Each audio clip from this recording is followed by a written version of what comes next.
You're watching MH Nation. Get the latest NBA news, transfer rumors, and match updates fast.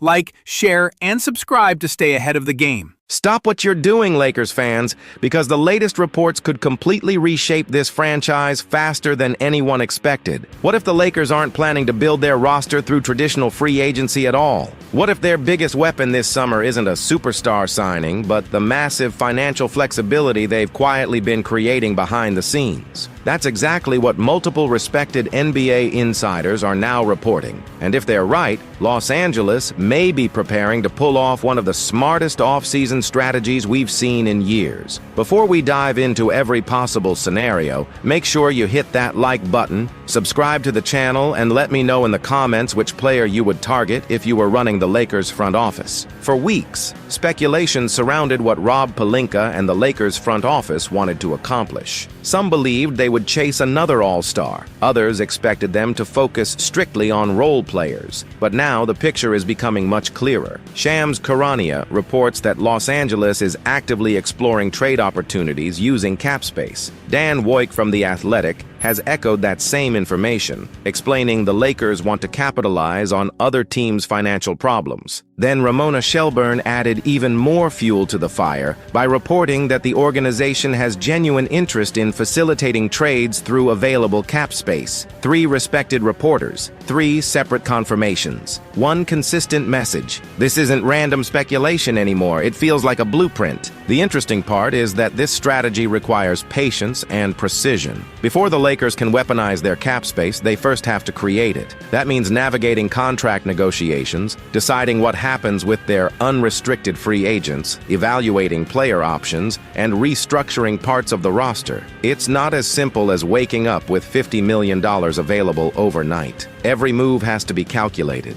Yet if they pull it off, the reward could be enormous. Think about the current NBA landscape. Several contenders have loaded payrolls that place them dangerously close to or even above the second apron. Under the new collective bargaining agreement, crossing those financial thresholds creates serious restrictions. Teams lose flexibility. They become desperate to reduce salary, and desperation often creates opportunity. That's where the Lakers believe they can strike. Instead of competing with everyone else for the same free agents, they could become the team that helps other franchises solve financial headaches while quietly improving their own roster. Rather than overpaying players in free agency, they could absorb contracts, collect valuable assets, and strengthen multiple positions through trades. It's a strategy we've already seen begin to unfold around the league. Brooklyn and Chicago recently demonstrated exactly how valuable cap space can become. By absorbing contracts, facilitating trades, and taking advantage of other organizations' payroll situations, they managed to add talent while helping complete larger deals. The Lakers are watching closely, and according to every major report, they're preparing to follow a similar path. The difference? Los Angeles could have significantly more financial flexibility than either of those teams. That changes everything. Imagine entering negotiations with one resource almost nobody else possesses. While other franchises scramble to cut salary, you're the team capable of taking it. Suddenly, conversations that seemed impossible become realistic. Players who otherwise wouldn't be available can suddenly enter discussions. That's why this offseason feels different. Instead of simply asking which free agent the Lakers can afford, the better question might be which contender is forced to sacrifice valuable contributors just to remain financially compliant. Let's start with Oklahoma City. At first glance, it sounds ridiculous. Why would the defending Western powerhouse consider moving quality players? The answer is simple. Success comes with expensive consequences. Even after making moves involving Isaiah Joe and Aaron Wiggins, Oklahoma City still faces difficult financial decisions. Young stars are getting paid, extensions continue arriving, draft picks keep entering the roster. Eventually, something has to give. One name continues surfacing whenever Lakers fans discuss realistic defensive upgrades: Luka Dort. No, he isn't a superstar. He's not going to average 30 points every night, but every championship contender needs players willing to guard the opposing team's best scorer.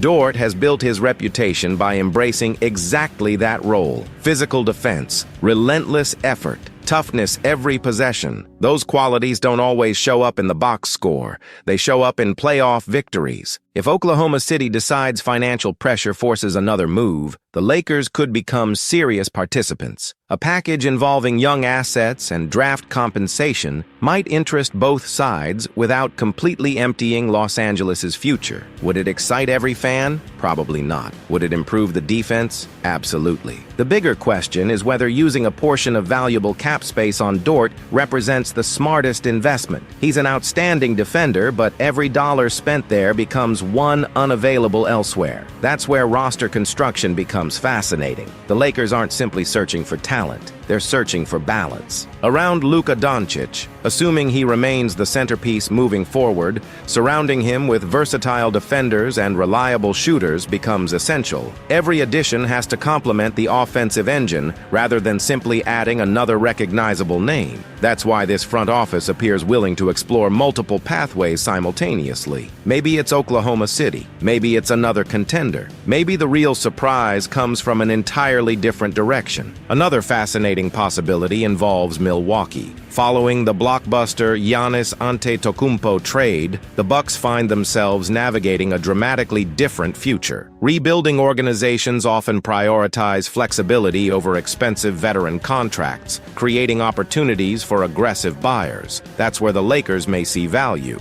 One rumored framework includes young center Kel'el Ware alongside veteran big man Miles Turner. The appeal isn't identical for both players. Ware represents upside. Turner represents experience. The challenge? Turner's contract. While he's still capable of protecting the rim and stretching the floor, his salary commitment raises legitimate questions. Taking on that money only makes sense if the Lakers receive enough additional value to justify the investment. That's exactly why Ware becomes so intriguing. Young, athletic, full of potential, and capable of growing alongside the next generation of Lakers basketball. If absorbing Turner's contract becomes the price for acquiring Ware, the front office would have to decide whether the long-term upside outweighs the immediate financial burden. It's not an easy calculation, but championship teams rarely make easy decisions. Sometimes the best move isn't the most popular one. Sometimes it's the one nobody fully appreciates until 2 years later. That's the balancing act Rob Pelinka faces right now. Every dollar matters. Every roster spot matters. Every trade could define not just next season, but the next 5 years of Lakers basketball. And that's exactly why these reports deserve so much attention. Every offseason has one move that nobody sees coming until the paperwork becomes official. The Lakers are trying to position themselves to be on the winning side of that surprise instead of reacting after the market has already shifted. That's what makes this approach so intriguing. Rather than chasing headlines, they're chasing leverage. Another team worth watching closely is Denver. The Nuggets remain one of the NBA's elite contenders, but financial pressure is beginning to squeeze every championship-caliber roster under the league's new rules. Paying stars, rewarding emerging contributors, and filling out the bench has become a balancing act that gets harder every single season. That's where Los Angeles could find an opening. Reports and speculation have connected several interesting names to potential salary-saving scenarios. One proposal involves Cam Johnson, a proven floor spacer capable of thriving alongside elite playmakers. Another angle includes the rights to promising young forward Trevon Brazile, whose athleticism and versatility caught plenty of attention after the draft. If the Lakers could combine veteran shooting with long-term upside,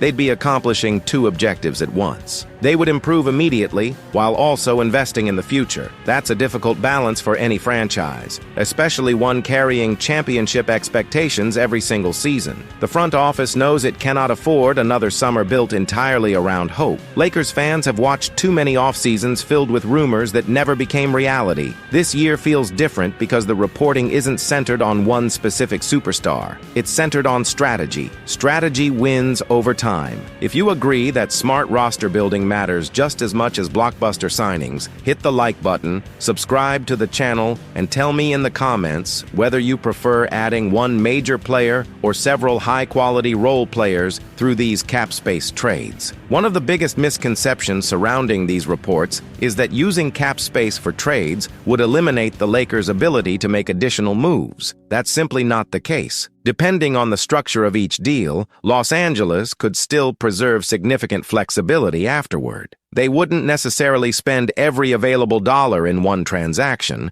Instead, they could address one need through a trade, then continue pursuing another upgrade through free agency or another deal later in the offseason. That flexibility is incredibly valuable. Imagine solving your perimeter defense first, then adding another shooter, then reinforcing the front court. Instead of betting everything on one move, you improve the roster piece by piece until every weakness becomes smaller than it was before. That's how championship rosters are often built. Not with one dramatic headline, with a series of intelligent decisions. Of course, every trade carries risk. If the Lakers absorb a contract that ages poorly, they'll sacrifice future flexibility. If they give up too much draft capital, critics will question whether the front office mortgaged tomorrow for today. And if they hesitate too long, other teams could capitalize before Los Angeles has the opportunity. Timing is everything. The market changes quickly once free agency begins. Teams become more aggressive. Values shift overnight. A player available on Monday may no longer be attainable by Wednesday. That's why the Lakers appear determined to prepare every possible avenue before negotiations officially accelerate. The encouraging part is that multiple insiders continue pointing toward the same conclusion. The organization isn't sitting back. They're actively exploring. They're making calls. They're evaluating possibilities. And perhaps most importantly, they're refusing to limit themselves to one approach. Whether the final target turns out to be a defensive specialist, an athletic young center, an experienced veteran shooter, or someone nobody has even mentioned publicly yet, the philosophy remains consistent. Create flexibility. Use that flexibility as leverage. Turn financial advantages into basketball advantages. For Lakers fans, that's a refreshing change from simply hoping a superstar chooses Los Angeles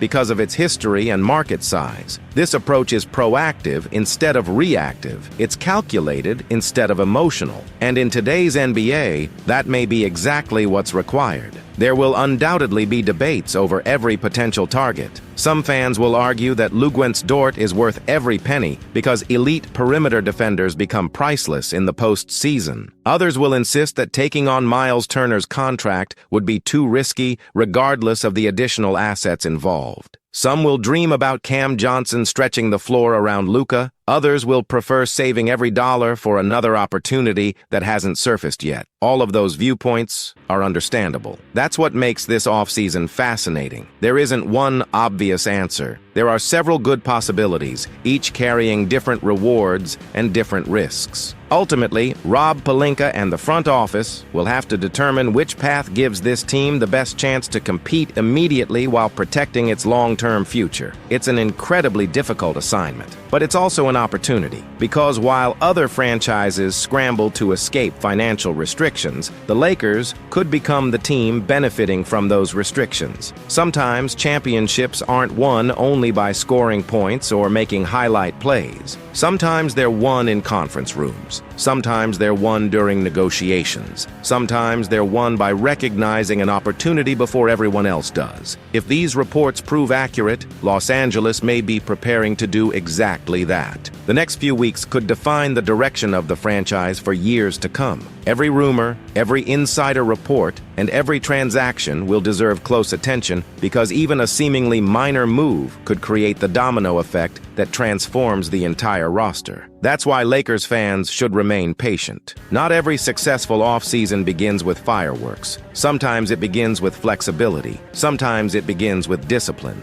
And sometimes it begins with quietly taking advantage of problems that other teams desperately need to solve. If the Lakers execute this vision correctly, they won't simply add talent. They'll maximize value, they'll preserve future options, and they'll give themselves multiple chances to build a roster capable of competing deep into the playoffs instead of relying on one massive gamble. We're about to find out whether this front office can turn financial strategy into championship potential. Before you go, don't forget to like the video, subscribe to the channel, and turn on notifications so you never miss our latest Lakers coverage throughout this crucial offseason. We have a lot more trade updates, roster analysis, business and breaking news coming your way, and you won't want to miss any of it. Now I want to hear from you. If the Lakers use their cap space to complete one major trade this summer, which player would be your #1 target, and why do you believe that move gives Los Angeles the best chance to compete for another NBA championship?